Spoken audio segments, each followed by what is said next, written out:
मैं कहूंगा कि भाई का बल्ला रुकता ही नहीं है। और भाई क्या खा कर आता है, कौन सी जिसको कहते हैं ना गोलियां, जिसको कहते हैं ना खा कर आता है कि इसकी बैटिंग की टाइमिंग ही बढ़ती जा रही है। ऐसी कौन सी बैटिंग टाइमिंग की गोलियां खा रहा है कि ये रुकता ही नहीं है भाई साहब, ऐसे से छक्के मारना है।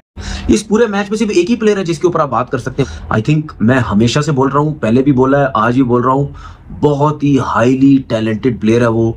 इस वक्त मुझे ऐसा लगता है कि जितनी भी दुनिया की टीम्स हैं उसको देख लें, कोई भी इतना हाईली टैलेंटेड वो मुझे कहीं नजर नहीं आता। आई थिंक मैं ये समझता हूं कि ये जो प्लेयर है ना, इसको आपने सिलेक्टर्स इसको लेके जाएंगे आगे की जो क्रिकेट है ना भाई, वो इसी किस्म की क्रिकेट रह गई है यार। उसके बाद शॉट्स तो देखो, मतलब कटे मारता है सर्किल के ऊपर से। ये जब कट शॉट पे मारता है ना छक्का, तो मुझे जयसूर्या कहीं याद आ जाता था। वो बिजली की तार है, जो भी हाथ लगाता है भाई वो 1100 वाट के करंट से वो भाई हिल जाता है कि भाई ये मैंने किससे मैंने पंगा लिया, किसको मैंने हाथ लगाया। भाई जो भी आ रही है टीम उसको प्रॉपर तरीके से डोमिनेट कर रहा है इंडिया की टीम। इस टाइम हम बात करेंगे सबसे पहले इंडियन बैट्समैन की। भाई इतना दहशत फैलाया इस पूरे टूर्नामेंट में, तबाही मचा दी है हर बॉलर्स की। आप देख लें स्पिनर और फास्ट हो, भाई इंडिया रोलता जा रहा है।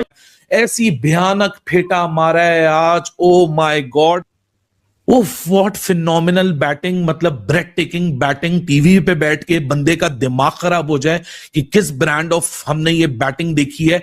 आज आपको इस किस्म की ब्रूटल बैटिंग दिखी है कि जिसमें पावर तो थी, पावर के साथ टाइमिंग भी थी, टाइमिंग के साथ इंटेंट भी थी, और इन सारी चीजों के साथ करेज भी थी। क्योंकि जाहिर सी बात है, जब आप होस्ट टीम हो, बड़ी टीम हो, डिफेंडिंग चैंपियन हो, और उस जगह पे स्टेटमेंट वाली परफॉर्मेंस लगाना, अपना कैरेक्टर शो करना कि हाँ जी we are here, all of this came out of nowhere, it came out of plan, it came out of syllabus, it came out of the subject, and bang bang India is. Obviously जब आप hard work करते हो और जब आप अपनी गलतियों को मानते हो, आप मिरर में देखते हो, अपने आप को देखते हो, अपने आप से बात करते हो और आप एक्सेप्ट करते हो कि हाँ ये मेरी गलती है, और उस गलती को आप सीखने की कोशिश करते हो, तो आपको कामयाबी मिलती है। और वही उसकी जो हार्ड वर्क है आज उसको पेश कर रहा है अल्हम्दुलिल्लाह।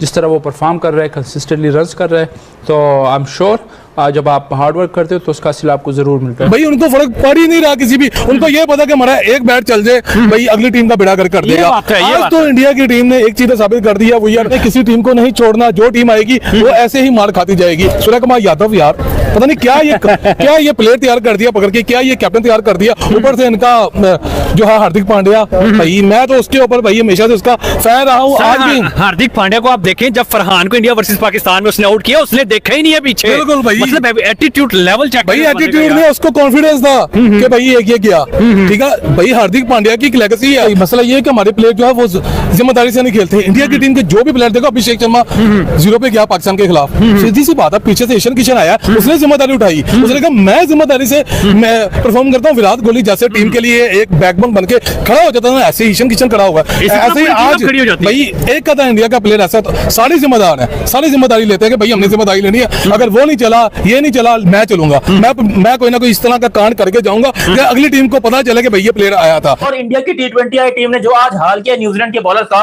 वो बहुत ही बवाल था भाई। सर से लेके पैर तक पूरी कप-कपी पड़ गई यहाँ पर न्यूजीलैंड के पूरे ड्रेसिंग रूम में। और वो डेरिल मिचेल इस टाइम के ऊपर सोच रहा होगा कि साला ये खानदानी बदले लेने के लिए राक्षस पैदा कर दिया इन लोगों ने, बिकॉज ये राक्षस ही है, ये इंसानों में आएगा भी नहीं भाई। जो ये ऑस्ट्रेलिया का टुल्ला, न्यूजीलैंड का टुल्ला, भाई यहाँ इंडिया ने अपना ही टुल्ला बना रखा है, इंडिया का अपना ही टुल्ला है। ये कहते हैं ऐसी की तैसी उन लोग की जो यहाँ पर बातें करते हैं कि भाई हम ये कर देंगे, हम वो कर देंगे, हम अपना लेकर आएंगे।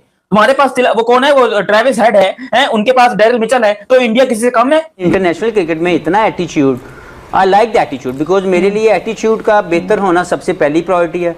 और मैं समझता हूँ कि इस तरह के कैरेक्टर्स को देखने का मजा आता है कि यार एक बंदा मुश्किल हालात में अपना हाथ खड़ा करके और परफॉर्मेंस देने के लिए तैयार है। वो अभी तक उसके मैंने चेहरे के ऊपर कोई घबराहट नहीं देखी। और उनकी बॉडी लैंग्वेज और ओवरऑल जो उनका एक लुक है, वो लग रहा है कि वो एंजॉय कर रहे हैं साउथ और प्रीवियस। देखें इंडिया जो है वो बॉक्सेस पहले ही टिक करके आया था, ये नहीं कि आज के दिन इन्होंने कोई बॉक्स टिक किया है। इनके पहले जैसे हफीज़ कह रहा है सॉर्टेड है, बैटिंग बॉलिंग नंबर्स रोल्स हर चीज़ जो है वो सॉर्टेड करके ही आए हुए हैं, बॉक्सेस टिक किए हुए हैं। आज तो मुझे ऐसा लगा कि थोड़ा सा जो है ना ये इंजॉय कर रहे थे, लेकिन इनके बॉक्सेस पहले से ही टिक है, they are very well prepared. और ये दोनों टीमें अगर सगलन भाई अगर आप देखें, जब इससे पहले हम साउथ अफ्रीका की बात कर रहे थे तो उन्होंने अपने तमाम प्लेयर्स को कॉन्फिडेंस दिया है, सबको खिला के। इंडिया ने अपने तमाम प्लेयर्स को कॉन्फिडेंस दिया है, वेल प्रिपेयर्ड है, वेल सॉर्टेड है, वो इंडिया ही नजर आ रहा है। क्योंकि वो अपने प्लेयर्स को बनाना जान रहे हैं, सॉर्टेड हैं और उनके रोल्स को यूज करना जानते हैं। आज आपको इस किस्म की ब्रूटल बैटिंग दिखी है कि जिसमें पावर तो थी, पावर के साथ टाइमिंग भी थी, टाइमिंग के साथ इंटेंट भी थी और इन सारी चीजों के साथ करेज भी थी।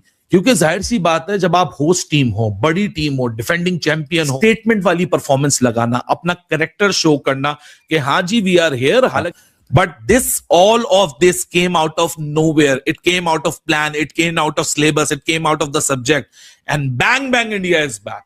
This is the India we were all waiting for. एक टेक्निकल चीज पे आप लोग को आइडेंटिफाई करवाऊंगा कि जो सबसे इंपॉर्टेंट चीज थी ना, कि आप सबकी रोल क्लैरिटी आज देखो, और वो बहुत इंपॉर्टेंट है. It shows the importance of the dressing room and the management. It was such a intelligent planning that was on the display tonight.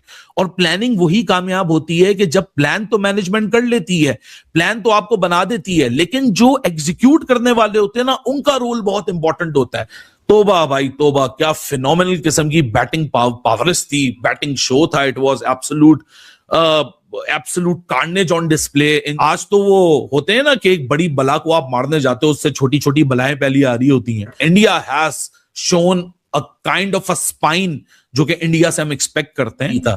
So hats off to them यार, hats off for pulling this kind of performance. इन लड़कों ने साबित किया कि भाई साहब, skill और जब टैलेंट की बात होती है वो हमारी पास भरपूर किस्म का मौजूद है, वर्ल्ड क्लास लेवल का मौजूद है.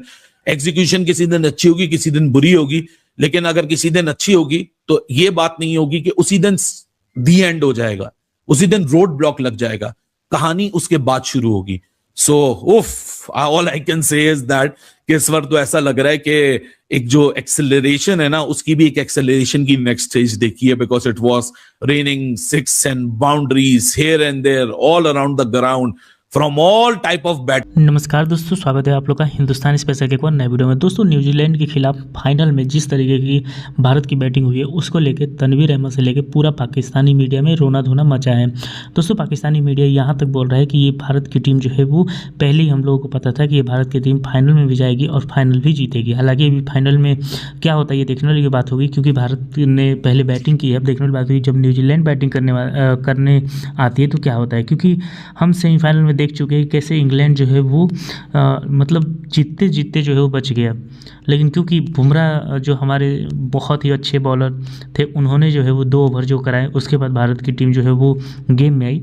तो वैसे ही अभी कुछ कहा नहीं जा सकता, लेकिन फाइनल में जो काम करना था वो काम भारतीय टीम ने एक अच्छे तरीके से किया है. हालांकि हाई टेंशन वाला मुकाबला है, हाई वोल्टेज वाला मुकाबला है. यहाँ पे बड़े बड़े जो खिलाड़ी हैं वो भी काफ़ी ज़्यादा जो है वो प्रेशर में होते हैं. तो ये तो भारत की एक नई टीम जो है वो यहाँ पे है. लेकिन जिस तरीके से बैटिंग हुई है उसको लेके पाकिस्तान में जो है वो रोना मच गया है कि भारत की बैटिंग अच्छी हो गई है. अगर उनकी बॉलिंग अच्छी हो जाती है तो फिर जो कि हम मुँह से तो कुछ बोलते हैं, लेकिन अंदर जो हमारे चलता है कि भारत की टीम जो है वो फाइनल ना जीते तो वो चीज़ क्या होगा. फिर जो है वो रोना धोना जो है वो हमारा फिर मचेगा, क्योंकि भारत की टीम जब भी जीतेगी. तो दोस्तों, पाकिस्तानी आपको पता है ऊपर से तो ये बिल्कुल भी नहीं चाहते कि भारत की टीम जो है वो फाइनल जीते, लेकिन क्योंकि इनको टीवी पे टीआरपी चाहिए होता है तो वो भारत की बात करते हैं और भारतीय प्लेयरों की बहुत ज़्यादा चर्चा भी पाकिस्तानी टीवी पे लगातार की जाती है.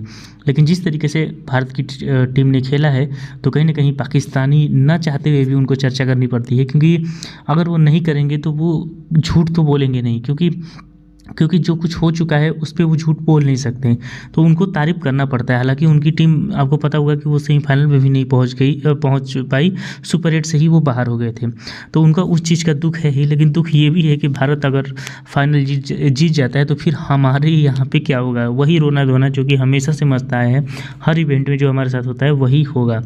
तो दोस्तों, अब देखने वाली बात हुई कि जब न्यूजीलैंड की टीम आती है तो वो किस प्रकार से बैटिंग करती है और भारत की टीम जो है वो किस तरीके से जो है उनको रोकती है. तो दोस्तों, अगर आपको हमारी ये वीडियो पसंद है तो वीडियो को लाइक और चैनल हिंदुस्तानी स्पेशल को सब्सक्राइब कर लें, क्योंकि हम अपनी इंटरेस्टिंग वीडियो लाते रहते हैं. मिलेंगे तब देखते रहिए हिंदुस्तानी स्पेशल.